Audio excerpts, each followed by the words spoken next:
quinto B, a professora Sónia está deste lado para fazer um vídeo que eu sei que vai ajudar muitos de vocês a ultrapassar as dificuldades em termos de compreensão de alguns conteúdos.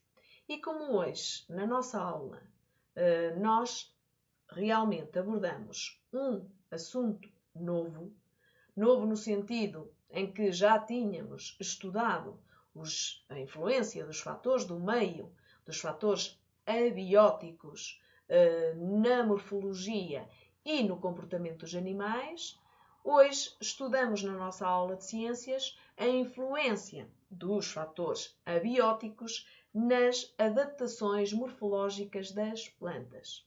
Vocês já sabem que estudamos pelo menos 3 fatores importantes e que influenciam muito em termos do crescimento, do desenvolvimento, que influenciam a reprodução, ou seja, no fundo, influenciam a atividade dos seres vivos. Nós já estudamos a influência desses fatores sobre os animais. Fatores como a luz, fatores como a temperatura e fatores como a água. E vimos que há diferenças em termos de morfologia ou até de comportamento dentro da mesma espécie, do mesmo animal, se estamos a falar da estação primavera ou se estamos a falar da estação outono ou inverno ou verão. Já percebemos que o aumento da luz ou a diminuição da luz influencia comportamentos, influencia morfologia. Já vimos que a água, a disponibilidade, ou seja, abundância ou escassez, também influenciam a atividade dos animais. Vimos que a temperatura mais elevada ou mais baixa influencia também comportamentos como determinados animais que dormem, ou seja, hibernam durante a estação fria. Temos outros animais que dormem durante a estação quente. Ou seja, a professora até deu o exemplo do urso, que hiberna, e do caracol, que estiva. Ou seja, todos aqueles animais que dormem durante a estação fria, diz-se que hibernam, fazem hibernação. Os animais que dormem durante a estação quente, diz-se que estivam, fazem estivação. Isto só para recordar alguns aspectos que nós estudamos em aulas passadas da influência dos fatores abióticos sobre os animais. Mas agora vamos estudar também a influência desses fatores, mas no desenvolvimento, no crescimento e até na reprodução das plantas. Porque não esquecer que a professora já disse que muitas vezes vocês se esquecem que as plantas também são seres vivos e também as estudamos em ciências naturais. Não estudamos só os animais. Nós este ano já estudamos imensas coisas. Vocês perceberam já que é um mundo. As ciências naturais têm muitos nomes e vocês sentiram especial dificuldade em adaptar-se ou em conseguir incluir ao vosso vocabulário o vocabulário específico da nossa disciplina. Ora bem, então no nosso manual, o conteúdo influência dos fatores abióticos nas adaptações morfológicas das plantas inicia na página 83. E na página 83 nós temos aí uma planta que vocês conhecem. Temos aí um cato que por norma até é uma planta de deserto, de climas mais secos, mas que nós podemos ter em nossas casas e certamente muitos de vocês terão. Já percebemos que é uma planta diferente, que vocês depois dizem-me assim, professora, mas não tem folhas. Tem, só que as folhas estão reduzidas a espinhos. As folhas do cato são os seus espinhos. Os caules são carnudos. Vocês se cortarem um caule de um cato, sem se picarem, ok? Vão ver que tem muita água, ok? Liberta muita água. Porquê? Porque não são plantas de um clima seco, de um deserto. Eles precisam de acumular esta água. Porque precisam desta água para as atividades que ocorrem nas suas células. Volto a relembrar. todos os seres vivos são constituídos por células. E as células precisam de água. E o próprio ser vivo, seja ele animal ou planta, necessita dessa água para se hidratar. A água é fundamental para a sobrevivência, ok? Então, avançando na página, passamos para a página 84 e 85. O primeiro fator é a influência da luz. A influência da luz no desenvolvimento das plantas. Vocês, se fizerem atividades muito simples, como colocar sementes a germinar e taparem o recipiente, o dispositivo que utilizaram para que essas sementes germinassem com, por exemplo, uma caixa opaca, ok? Não transparente.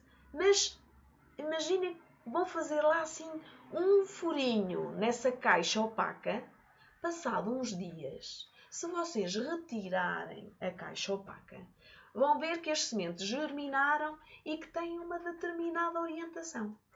Ou seja, quando a planta jovem saiu do interior da semente, ela orientou-se para a luz. Cresce, ou neste caso cresceram, em direção à fonte luminosa. Okay? Porquê? A luz é indispensável para um processo que ocorre nas plantas. Esse processo tem o nome de fotossíntese. A fotossíntese é o processo através do qual as plantas produzem o seu alimento. Okay? Neste caso eu digo alimento, porque vocês estão do 5º ano, para perceberem. As plantas não comem como comem os outros animais, vocês já perceberam isso. Mas também têm de se alimentar. Então realizam este processo e obtêm o seu alimento. Normalmente o alimento das plantas é um açúcar chamado glicose. Esta fotossíntese ocorre nas folhas, numas estruturas próprias que existem nas folhas e ao longo desse processo, liberta-se oxigênio e a planta consome dióxido de carbono que está presente no ar, logicamente que absorve ao nível da raiz água e os minerais dissolvidos nessa água e precisa da luz. A luz é fundamental. A luz dá início ao processo da fotossíntese. E na página 84 do manual tem aí figurinhas 1, 2, 3 e 4, vários exemplos. Refiro-me especificamente aqui à figura 2, que vos mostra a coloração das folhas, que é predominantemente verde devido à presença de um pigmento que é a clorofila, que capta a luz solar. Na ausência de luz, a clorofila deixa de ser produzida, não capta essa luz, se não existe, claro, e as plantas estiolam. Tem aqui uma palavra assim daquelas difíceis das ciências. Estiolam, ou seja, ficam mais compridas, ficam amarelas, ficam amareladas e acabam por morrer. Então, a luz é importante para este processo, para que ele ocorra, para que as plantas cresçam, se desenvolvam. Temos depois, na página 85 do manual, parte 2, eu estou no vosso manual, ok? Manual parte 2, página 85, diz-nos que a luz influencia a mudança de cor e a queda das folhas. E vocês percebem isso muito bem quando entramos na estação do outono. Existem muitas plantas, okay? Árvores de grande porte, arbustos, que a folha cai nessa estação. Diz-se que são plantas de folha caduca.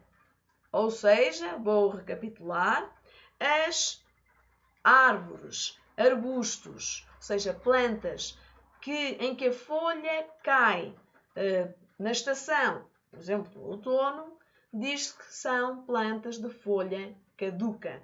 As outras são de folha persistente. Por exemplo, o pinheiro, as agulhinhas do pinheiro são as suas folhas. E o pinheiro não perde as suas agulhinhas. O que acontece é que quando nasce uma nova folha, uma nova agulhinha, a que lá está vai acabar por cair quando aquela rompe, ok? Não perde completamente as agulhas. É um caso também, exemplo sempre utilizado por nós, professores de ciências, as folhinhas, as agulhinhas dos pinheiros. Folha persistente, nesse caso. A floração, o dar flor, também é influenciado pela luz.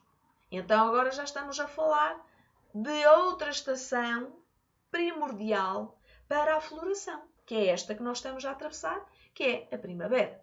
Já perceberam isso?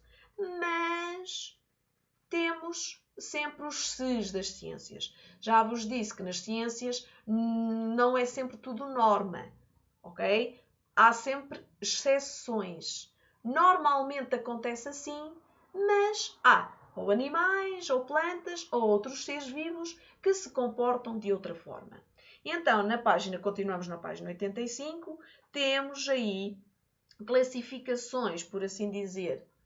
Temos plantas de dia longo, temos plantas de dia curto, que dão flor quando o número de horas de luz aumenta, ou que dão flor quando o número de horas de luz diminui. Tá bem? Figurinha 6 mostra-vos aí dois exemplos. O lírio comum e a vara de ouro.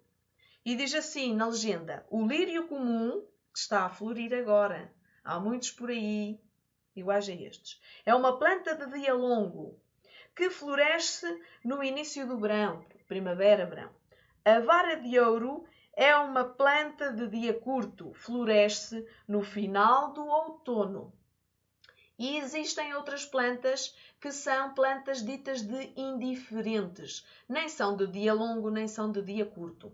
Como vocês viram, temos então, em termos de floração, já 3 tipos de plantas. As que gostam de muitas horas de luz, as que gostam de poucas horas de luz e plantas em que é indiferente o número de horas de luz. São muitas horas, são 15 horas, ou 9 horas, ou 6, ou 12, as que forem, não interessa. Ok? Virando a nossa página, temos a influência da temperatura. Já falamos aqui, não é? Logicamente que todos estes fatores são importantes e influenciam, neste caso, o que nós estamos a estudar são as adaptações morfológicas das plantas. Então, na página 86 do vosso manual, diz-nos que a temperatura é indispensável ao desenvolvimento das plantas. Claro, como a água, como a luz, como os outros fatores. Então, as árvores e arbustos de folha caduca, já falei hoje aqui, de plantas de folha caduca, não têm folhas quando a temperatura é desfavorável. Neste caso, quando a temperatura é baixa. Okay? Quando nós passamos do verão para o outono, do outono para o inverno, muitas destas árvores e arbustos perdem a sua folha. O que significa que muitas dessas plantas ficam reduzidas aos seus órgãos subterrâneos.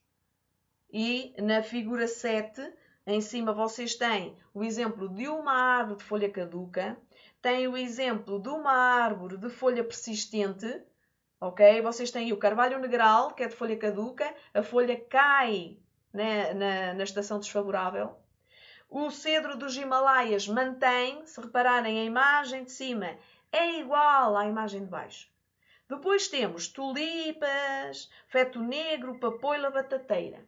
Se repararem, quando a temperatura é desfavorável, não há cá tulipas, não há cá fetos, não há cá papoilas, não há cá batateiras. À mostra. Onde é que estão essas plantas? Estão no subsolo, estão no solo. Ou seja, o bulbo da tulipa, o rizoma do feto negro, as sementes da papoila e os tubérculos da batateira estão no solo, num estado de vida latente, à espera que a temperatura fique favorável. Então vocês têm diferenças. Logicamente, quando passamos de uma estação de temperatura desfavorável para uma estação de temperatura favorável, ok, o bulbo, o rizoma, as sementes e os tubérculos vão germinar e vão dar origem a uma nova planta. Influência da temperatura. Está bem? No caso específico, a temperatura é o aparecimento das folhas e das flores aparece ou acontece quando a temperatura aumenta. Está bem? 87. Página 87 temos a influência da água no desenvolvimento das plantas. A água, se vocês repararem, em todas as páginas, página 84, página 86, página 87, diz-nos assim. Página 84. A luz é indispensável para o desenvolvimento das plantas. Página 86. A temperatura é indispensável para o desenvolvimento das plantas.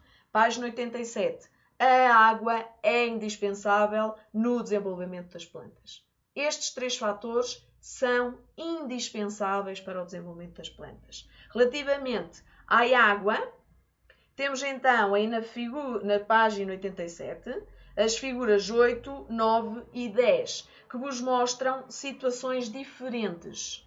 A figura 8 mostra-vos uma semente de feijão a germinar e diz-vos que a água é indispensável à germinação da semente e ao crescimento da nova planta. A figura 9 diz-vos as plantas como o lírio da paz, que até é um lírio de interior, uma planta até de interior, eu tenho, não é nesta casa, noutra casa, este lírio da paz, murcham e morrem se não forem regadas frequentemente. E a figura 10 diz-vos o excesso de água também pode matar as plantas. Quando um habitat terrestre é inundado, como por exemplo numa albufeira de barragem, as plantas morrem afogadas por excesso de água, com certeza. Porque as suas raízes deixam de ter o oxigênio que necessitam para viver. Sim, vocês podem perguntar, professora, mas não há oxigênio na água? Há, mas as plantas não conseguem captar esse oxigênio que está dissolvido na água. Está bem? As plantas conseguem captar oxigênio que esteja presente no solo ou que esteja presente no ar atmosférico. Na água não conseguem. Então é água a mais, menos oxigênio, as plantas morrem. Está bem? Então diz-nos aqui no textinho da página 87 que plantas como, por exemplo, a azinheiro e o sobreiro, que até são plantas autóctones portuguesas, são típicas do nosso país, determinadas regiões do nosso país, por exemplo, o sobreiro, fonte de matéria-prima da cortiça, no Alentejo há imensos sobreiros, ok? Tem folhas com cutícula. E o que é a cutícula? A cutícula é uma camada que reveste as folhas. A epiderme protege, reveste e protege a epiderme das folhas nas plantas. Ou seja, é uma forma de evitar a saída de água, de perderem estas árvores, através das folhas, a água. Impedir o quê? A desidratação. E diz-nos que se a água for escassa, se houver pouca disponibilidade, e relembro-vos que o Alentejo, no verão, é bastante quente e seco, chove muito pouco, a água deixa de estar disponível, como por exemplo no outono ou inverno, em que provavelmente até choverá mais, as plantas, diz no texto, podem morrer ou morrem por desidratação, ok? Então, como vimos aqui neste vídeo, que já vai um bocadinho longo, estes 3 fatores influenciam o desenvolvimento das plantas, influenciam características que são mais visíveis ou menos visíveis, ok? Eu irei depois fazer um novo vídeo onde vou explicar as adaptações das plantas aos diversos habitats, que vem a seguir, que é a página 89 e 90. Um vídeo assim mais pequenino, só para não vos cansar muito com este, está bem? Espero que tenham gostado. Podem ver este vídeo quantas vezes quiserem. Volta para trás, chega à frente. Vou voltar a ouvir a professora falar, ok? Porque eu sei que muitos de vocês têm dificuldades acrescidas em entender estes termos, estes conceitos, estes fenómenos. Por isso, decidi fazer estes vídeos para poder ajudar alguns de vocês. Despeço-me sempre com amizade. Um beijinho grande da professora. Vemo-nos na nossa próxima aula ou no nosso próximo vídeo. Até à próxima. Obrigada.